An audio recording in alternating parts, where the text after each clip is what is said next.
বৃষ্টির দিন মানেই তো গরুর গোশত আর খিচুড়ি। আসলে এটা বৃষ্টির দিনের সেরা খাবার বলে আমার মনে হয়। আপনাদের কি মনে হয় কমেন্ট করে জানাবেন। তো বৃষ্টির দিনে আমি গরুর মাংস আর খিচুড়ি রান্না করব। তো আমি যেভাবে রান্না করি সেটাই আপনাদের সাথে শেয়ার করছি। আর মাংস খিচুড়ি তো আমরা কম বেশি সবাই রান্না করি। তো দেখতে পাচ্ছেন এই যে এখানে আমি মাংসটা কিন্তু সব রকমের মশলা দিয়ে একদম সুন্দর করে মেখে নিব। তো সব রকমের মশলাই কিন্তু আমি দিয়েছি। এখন আমি দিয়ে দিলাম হচ্ছে তেল, দিয়ে একটু ভালো করে মেখে তারপরে রেস্টে রেখে দিব।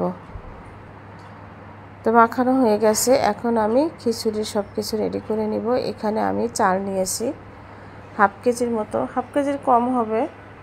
আর এখানে আমি মুসুরের ডাল, মাসকলাইর ডাল আর হচ্ছে খেসারির ডাল দিয়ে দিলাম। দেওয়ার পরে আমি ভালো করে ধুয়ে নেব।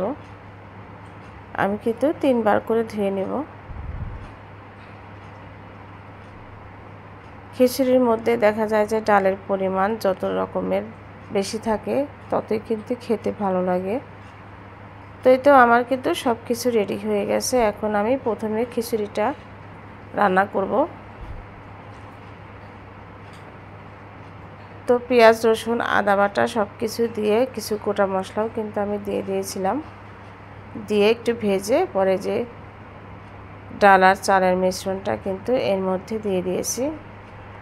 আর এখানে দিলাম হচ্ছে হলুদের গুঁড়ো, শুকনো মরিচের গুঁড়ো, ধনিয়া গুঁড়ো আর জিরা গুঁড়ো দিয়ে চালটা ভালো করে আমি ভেজে নিব।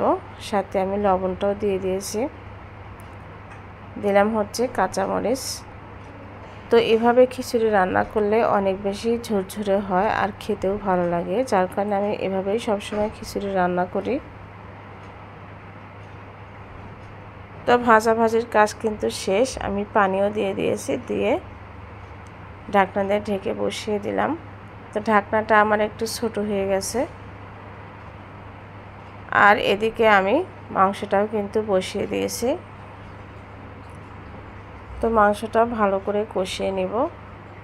কষিয়ে তারপরে আমি গরম পানি দিয়ে দেব। আর যে কোনো মাংসতে কিন্তু গরম পানিটা ইউজ করলে খেতে বেশি ভালো লাগে আর তাড়াতাড়ি সিদ্ধও হয়ে যায়।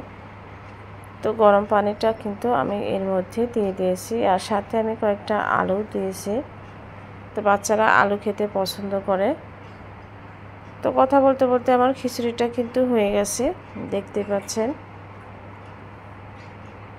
আর এর মধ্যে আমার মাংসটাও কিন্তু প্রায় রান্না শেষ।